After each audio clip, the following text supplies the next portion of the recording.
Hey everyone, welcome to another episode of Robo Papers. Super glad to have Yuanhang with us today. He's one of the authors of this paper called FALCON, Learning Force Adaptive Humanoid Loco-Manipulation. Thank you so much for making the time, Yuanhang. It's good to have you. So maybe as a start, if you can share a little bit about yourself, how do you get into this space in the first place? Yeah. Hi everyone. I'm Yuanhang. I'm currently a first-year master student at Humanoid University, advised by Professor Guanya, and also I'm currently interning at Amazon Frontier AI and Robotics team, led by Professor Peter Bell, Dr. Peter Chen, and Dr. Rocky Duan. And so currently I'm a appliance scientist intern at FAR team. And previously I got my Bachelor of Engineer at Shanghai Jiangnan University in China, Shanghai. So yeah, and currently I'm mostly working on humanoid local manipulation. I also have some experiences on aero manipulation and some wheel-based mobile manipulation as well. And speaking of FALCON is basically so currently a lot of humanoid projects are focusing on lightweight tasks like pick and place or moving something really like not that heavy. So in this project, we want to investigate like push to the limits of how human what's the limit of unit G1 or boost T1 to like explore their maximum capability of doing heavy duty tasks in local manipulation tasks. Yeah, that's basically the background of FALCON. And I guess I can just dive into my project. Yeah, let me show the window. I don't know. Easiest, I think. The FALCON, the front-end learning force adaptive humanoid local manipulation. The motivation is like currently most of the work focusing on lightweight tasks. What if heavy duty tasks? I think it will bring challenges to both like upper body manipulation as well as lower body locomotion. Because as you can see in back to 2015, the DARPA challenge. This is a robot trying to open a door, but the contact force between the effector and the door handle is kind of complex and unknown. I don't think that because at that time nobody used like learning-based method for humanoid control, so they basically use model-based method, and it's kind of struggle to do such a complex contact force task in this humanoid local manipulation controller. So it fails, and also this is for like the locomotion robusting task under significant unknown force. And as for the upper body manipulation, I also do a quick test on the current very popular method, which is upper body IK plus lower body RL. As you can see, with upper body IK, it basically cannot compensate the force. So there's a lot like tracking error for the upper body. So in FALCON, what I want to do is to make sure that my locomotion is robust enough and my manipulation, my upper body manipulation is precise enough under significant and unknown 3D forces on the end effectors. And our method is we propose a dual agent framework to train such a controller. So the insight behind this is that we actually try directly train with the whole body like monolithic whole body IR, but we found it kind of difficult to maintain the locomotion and manipulation performance at the same time. So what we want to do is separate the upper body and lower body signal, the reward signal, and let it train like two separate actor critics. Yeah. But if we directly sorry, train, Yuanhang, if I can interject and ask you, you mentioned that you guys actually tried doing the monolithic whole body, like just one RL. And is it because you mentioned it's difficult? And is it because the exploration space is just too big, or like what are some of the difficulties that lead you to kind of do it like two different? So one reason is the exploration, the height of action space. But another more important thing is I think some conflict happened between the reward signals. So let's say if you want to compensate, if you exert some force on your hands, if you don't compensate for that, let's say your upper body do not compensate, you just let the force like do push your arm, and actually at this time there's no counter force for the lower body. Well, let me put it this way. It's hard to maintain the stability for the upper and lower body at the same time where you are actually exerting the external force. It's kind of will behave like overcompensation. I can jump to the slides later, like here. So as you can see, the monolithic whole body aerial is kind of learn a strange behavior to compensate the payload on the hands. Like the center of mass kind of shifting back a bit. But if you separate them, like is that optimal though? The idea, or is it like, or is this like actually just weird? Yeah, it's just weird. I think monolithic whole body aerial can work, but you need a way more like reward tuning to make it behave like that makes sense. Like what I can do. Yeah. Yeah, I'm curious as to whether it's to purely aesthetic or if this actually is like this. You think this works worse or is less stable? Yeah, I think it can work, but just need more reward tuning. But if you separate them, it's way more easy and train way more faster. Yeah. Cool, makes sense. Yeah, sorry to interject. Yeah, it's a page. Ask questions anytime. And yeah, that's the basic idea. If we, but another thing is that we actually joint train those two agents to prevent like the dynamics feasible, because eventually we need to like influence those two agents at the same time. So at the training time, we also join train those two, and they are actually know each other's state because they share the whole body perception of the robots. And another thing is that we cannot just randomly add the force to the robots and effectors, because we need to consider the torque limits as well as the position limits. So another thing we do is that we calculate the maximum and minimum force that we can exert on the effectors according to the current upper body joint configurations. So in this way, we just uniformly sample the force within the minimum and maximum force range. So in this framework, we enable efficient dual agent training and also torque limit aware 3D force curriculum to make it on the one hand, to make it can maximize the capability of adapting the external force while respecting the joint limit to avoiding some unnecessary training difficulties. And when deployment, we actually do both teleoperation and autonomy. And teleoperation is quite straightforward, just giving the commands through the joystick or Apple Vision Pro. And for the autonomy, I will address it later in our autonomy down. And we compare with the baselines, so both lower body IR, upper body IK, and monolithic whole body IR.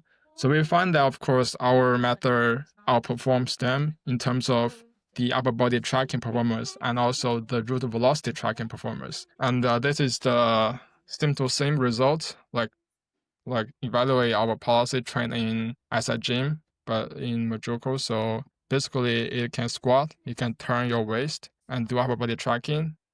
We drag the end effector while stance is still stable. And this is kind of simulate the payload transporting, like giving the force along with the gravity direction for each hand. And this is simulating like dragging, for example, like dragging. So two different robots here too. That's the booster on the right?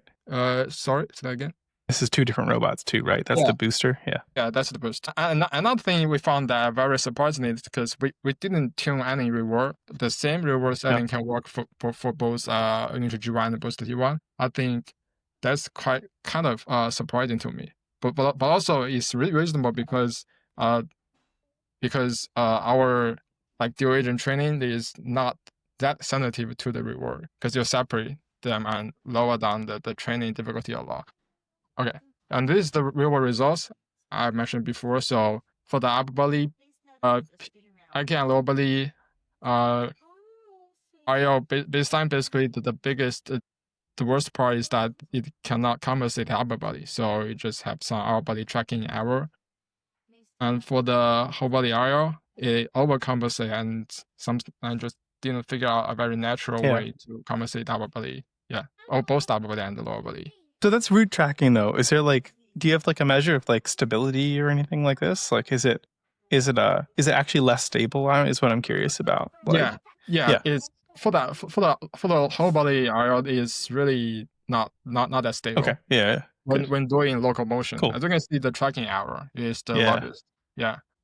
Okay. Cool. So Makes sense. basically, for the lower body, our body IK has no force compensation for the upper body, and for the whole body baseline, it has like excessive whole body compensation. Yeah. And this is some of the demo. So first is payload transporting, and next is the stance pulling. It actually can stand at, I think the peak value of our force gauge is about 60 newtons. Yeah. And So you can it also stand has, while pulling like almost 40. not kgs, Newton. Yeah. Sorry, Newton. Sorry. Okay. Yeah. So you can also see it actually lean back a bit to counter against your force. And this is car pulling. So basically here, the weight of this car is about, because there's 1 unit to G1 and 1 unit to H1. So the total weight is about 85 kilogram. And the booster T1 is only like, I think it's no more than 30 kilogram. So when you do baseline controller, like going back, it just barely moves. The robot barely moves. But when we deploy the FALCON policy, I think it pull the car very easily. I think I can add more, maybe one more unit should go to.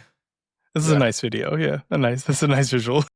This is like saving his comrades from the battlefield.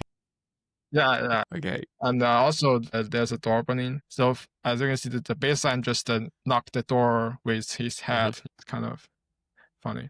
And for FALCON, just because FALCON can, we actually exert the force, like in our force curriculum, we exert the force like in harmony direction.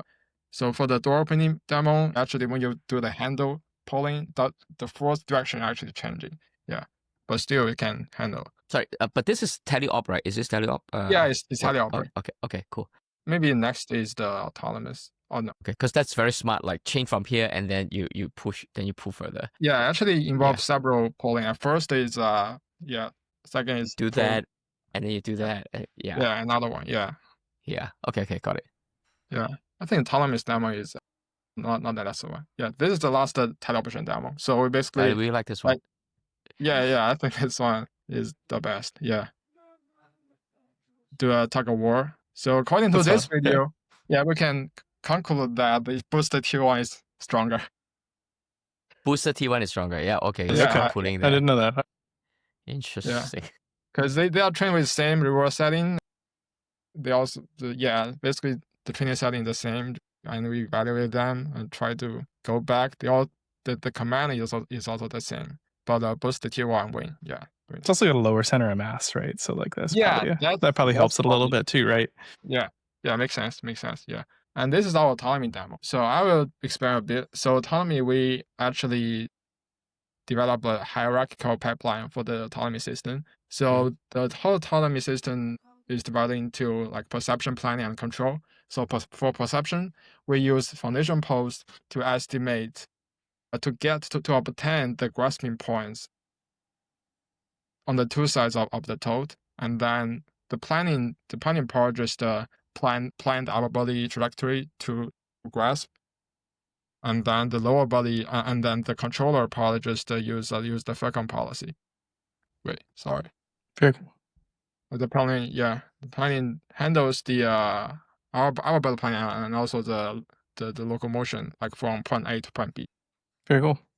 And another thing to mention is the hardware limits. And I think I've talked about this like before Chris coming, like talking about the hardware, like the overheating issues. So one thing we found in this project is that Plus can actually handle like lifting up such heavy stuff, but the hardware stuff is not just that good enough. So when we actually reach into the model limits, like for example, the torque limits can only handle 3 kilogram, but here the bottle in our right hand is about 3.7 kilogram. So it can only, I would say, stands for 5 seconds and then just go soft.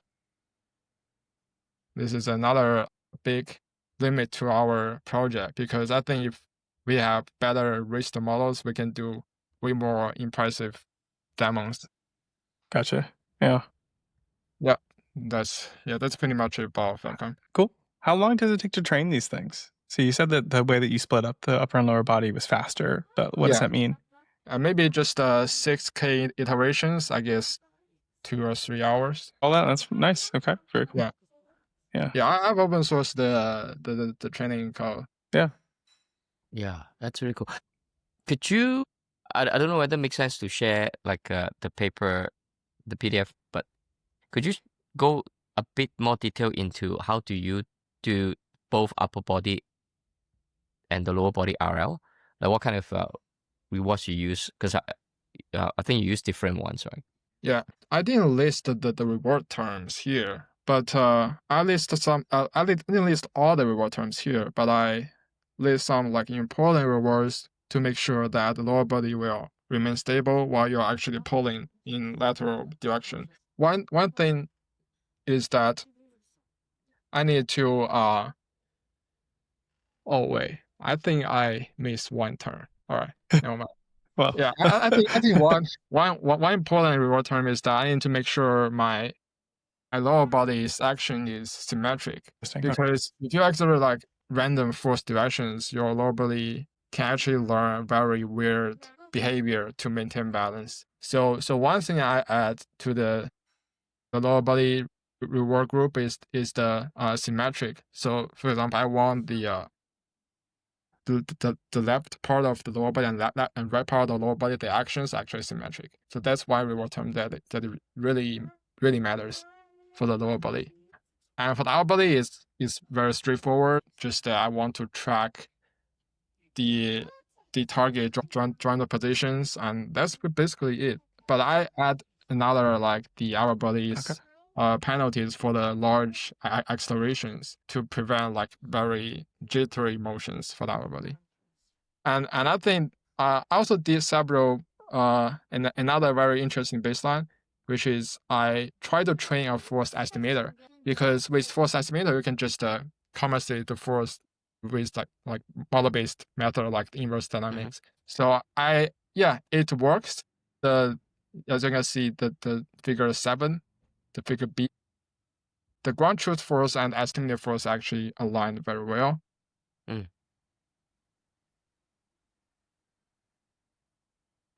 Their metrics, I compare the metrics in the table. Yeah, but I compare the performance of this like forced estimator-based local manipulation policy with FALCON, but it still didn't like perform better than FALCON. So I revisit this, and I have one explanation for this is that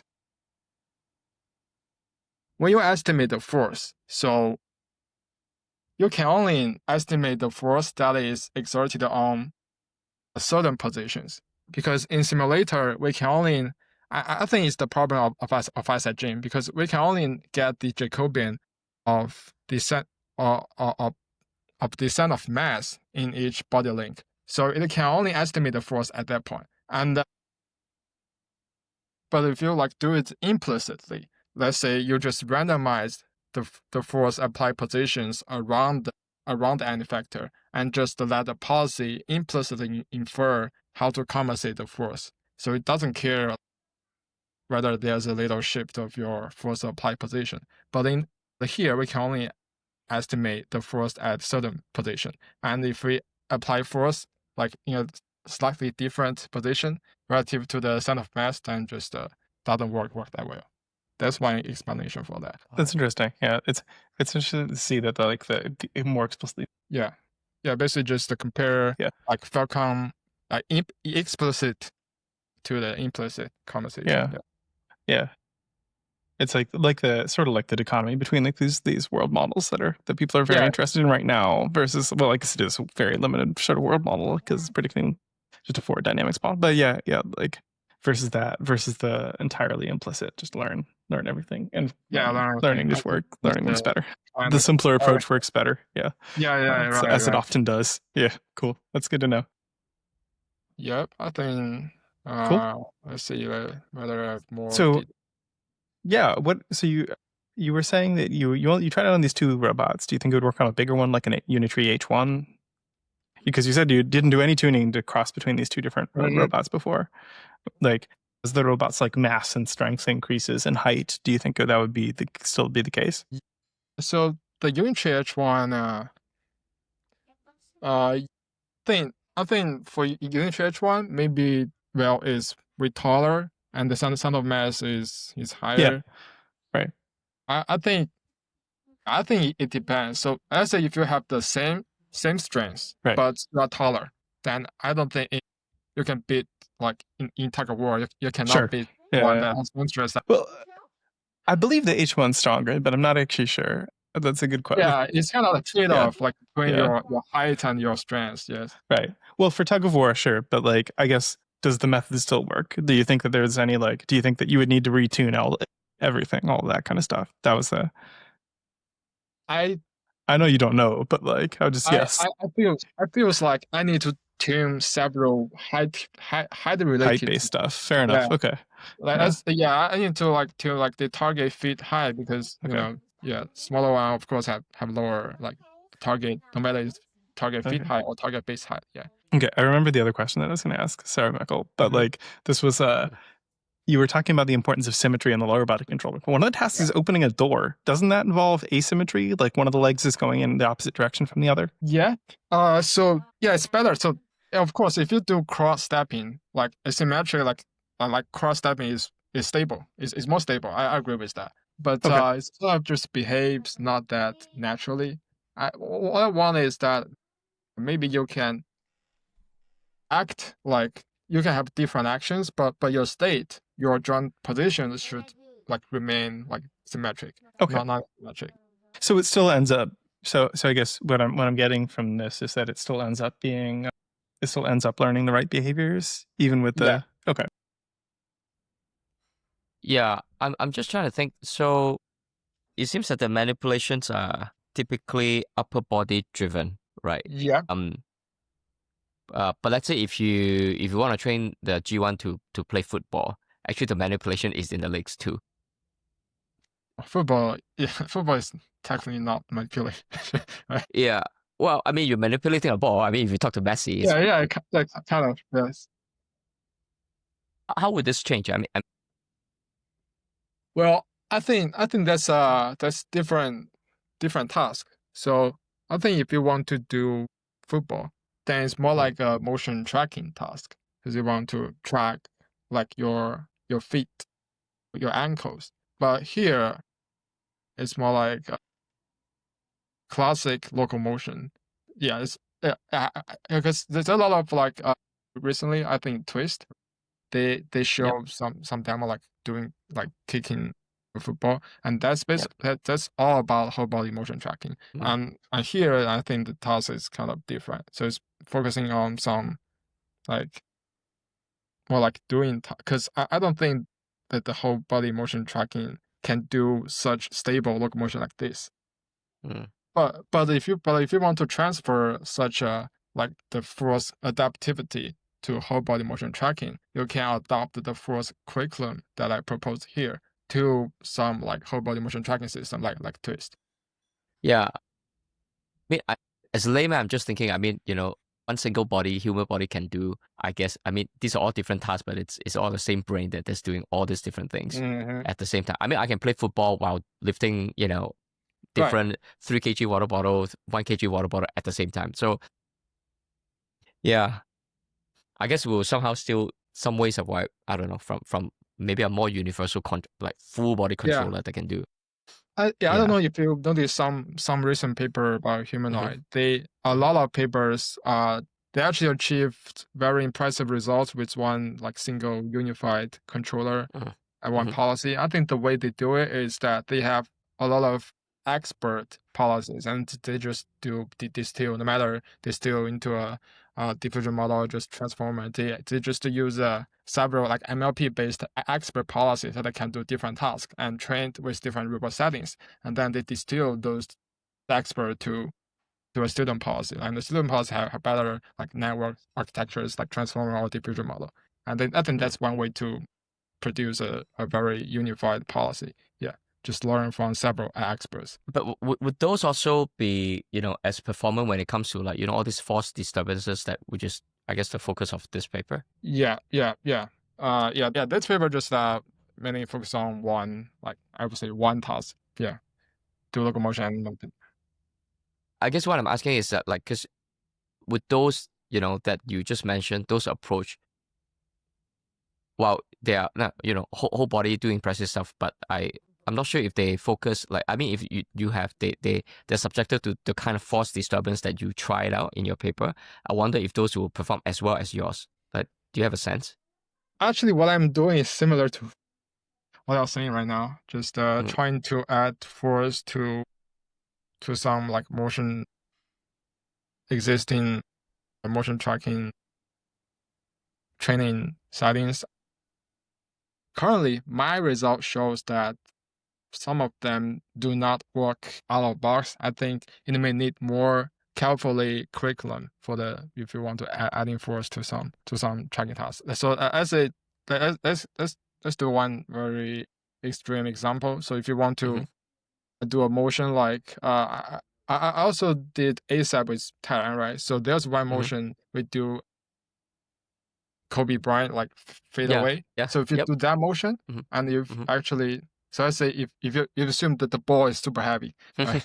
If you actually add like change the mass of your hand, I think that will definitely add a lot of difficulties to training that motion, because that motion is really agile and it even require the robot to like jump high enough. Yeah, jump and then turn in mid-air and then Yes. Yeah, I think it depends on the task. But if you want to do very simple like squat and pick up balls from the ground, and that kind of motion tracking training, I think is fine to add those force. Yeah. Do you think like this, the way you set this up now, like with this dual agent setup, do you think it is, I guess, the final solution? I mean, versus let's say the whole body thing, or do you think it's just a better heuristic and therefore probably the one that should be performing for a long time to come? Yeah, great question.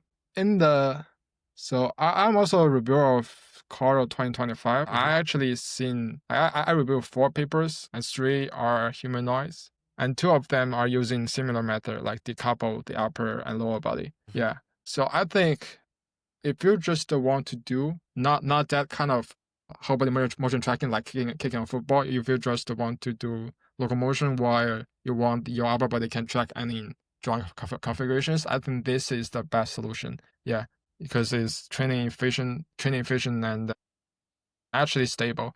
Yeah. But if you want to do like some other tasks like this, let's say the whole body motion tracking, yeah, I think it's better to just train it as a whole body. Yeah, I guess any other limitations besides the couple that you mentioned. So you mentioned about the overheated motors being a big problem. Is there anything that was surprising when you I guess one surprising thing that you mentioned is that you didn't have to fine tune for specific embodiment, like you just work out of the box for both booster and Unitree. Anything else that was limitation that was surprising to you, I guess, when you were doing this paper? Okay, so I would start with several limitations. So the first limitation is that I actually didn't show too much payload transportation demo, because one thing that's like one thing that stops this from happening is, of course, the hardware issue. But we find that even we try to do, I think I will share another screen. Payload transportation, that means the humanoid carry something while walking. Yeah. Okay. Yes. So basically the top left demo. So as you can see, the end effector is actually vibrating a lot when So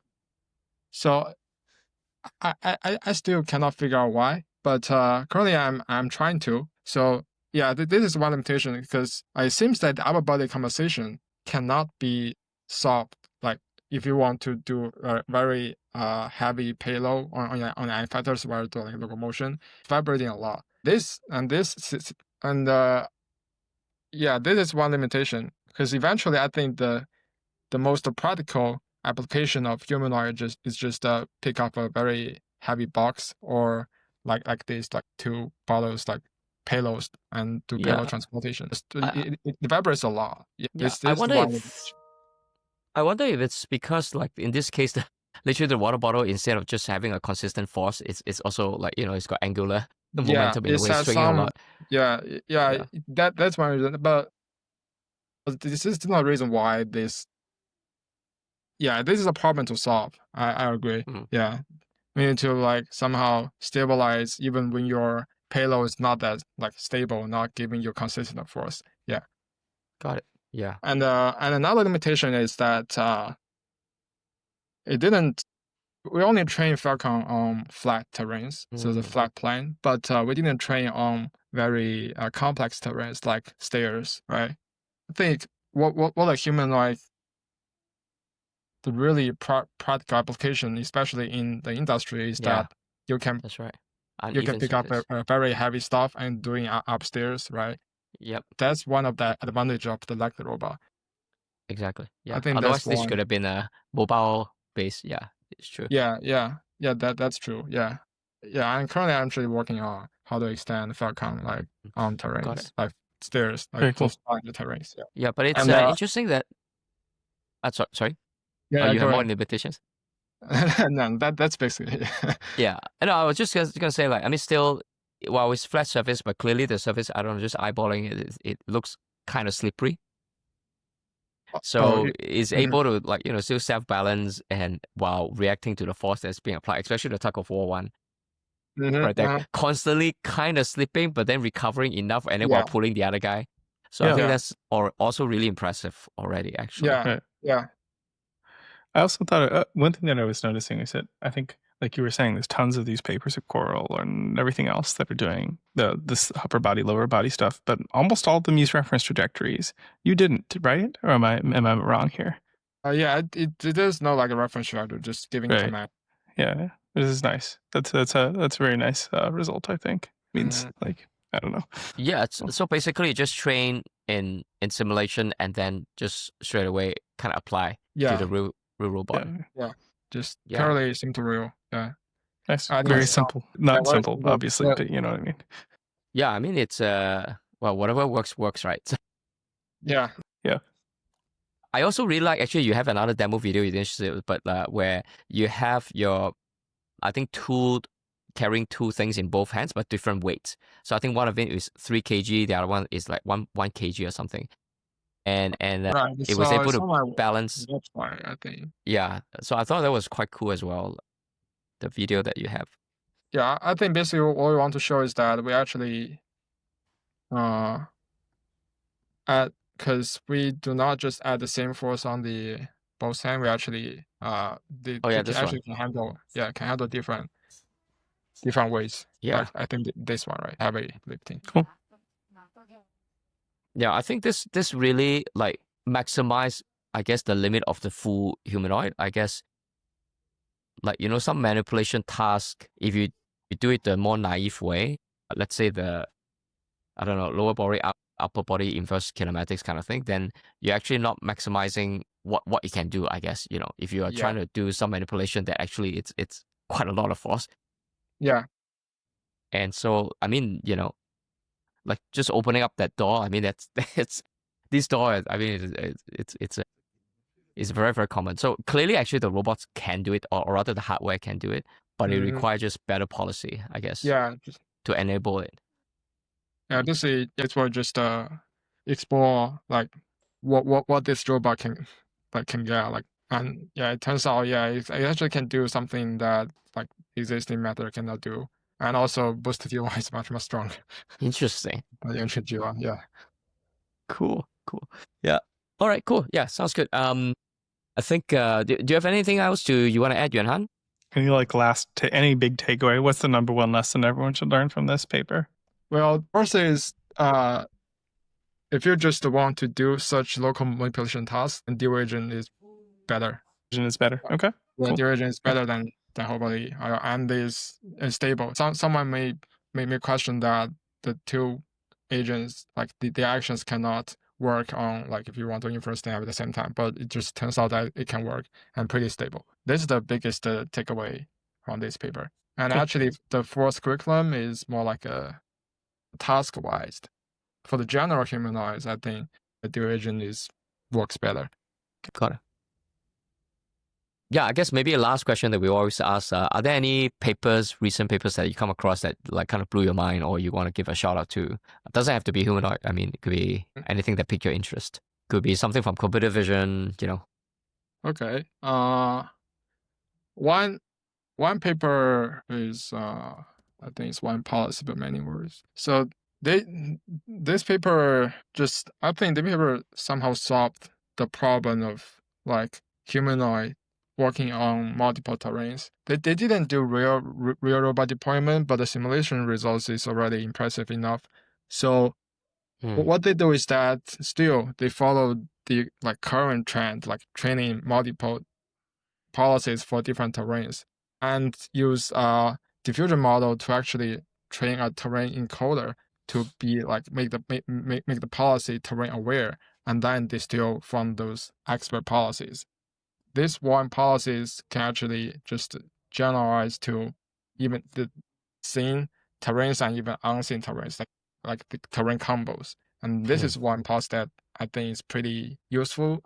I think this a lot of humanoid people are currently, I don't think they are sim to real, but I think this kind of framework can actually do sim to real. Yeah. Yeah, maybe we should get them Yeah, off the pod. check it out. Yeah, you should check it out. It's quite impressive. Cool. All right. Very cool. Well, anyway, thank you so much, Yuanhang. It's been a really cool chat, and I really enjoy it. Some of the demos are really cool, especially the tug of war. Thank you for your very cool work. Yeah, thank you. Yeah. Okay, cool. Well, looking forward to your next paper then. All right. Thank you, Yuanhang. Yeah. Will coming soon in 2 months. Oh, okay. Cool. Well, definitely. We'll have you on again for sure. Okay. All right. All right, Chris, what have you learned? I thought this is really impressive work. I love seeing the robots doing tug of war. I think what's interesting is like we've talked to people like the Office, the Twist paper, and a bunch of these like robot teleop papers. So one thing in this is that they divide the upper and lower body. I think one thing, like first of all, like it works really well. It works cross-platform. I thought all the results are really impressive. I also thought it was impressive that he didn't take any shortcuts with training, like using like a lot of people use AMAS, like humanoid teleop data or human teleop data to like seed or to get the motions to look right. They didn't do anything. It's just like pretty nice reward functions and just kind of works. It was nice. That was my takeaway. What did you think? Yeah, firstly, I mean, this was a shorter podcast than usual because it was quite simple, like you said. Yeah. Elegant. Yeah, exactly. Yeah. Actually, yeah. Well, yeah. More, I say simple not in a derogatory, but literally like this. Sometimes the thing that actually work, like it's things shouldn't be less hacks. Things should be just like it just does it. Yeah, I like that. It should be as simple as you can possibly make it. But that's why I kind of like I pushed back a little bit on. I asked him a couple of questions about how does he think about this dual RL first, like dual agent. Basically locomotion manipulation RL at the same time, like upper body, lower body, versus let's say the whole body RL stuff, which it seems like he's done in the previous work,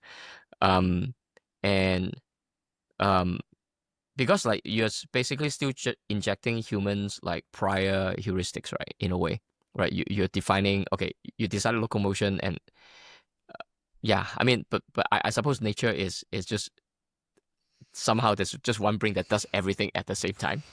Yeah, so, I mean, no, I don't know. I mean, our brains do have different specialized components, right? Like, different parts of the brain, right? Like I do think like this thing though, it does seem to all be one component, right? Like in our brains, but like our brains do specialize. I don't know. I don't know much about brains, so who knows? Yeah. But I think the fact that we have two different words like locomotion and manipulation, and this means different thing. We understand the concept. Clearly, is a very, very good heuristic to have. So, and I think he just really lean into it and do it. And like I said, it's even he was a bit surprised that it kind of just walked out of the box, like for he doesn't have to do any specific thing between the booster and the unitary, and both give very similar performance.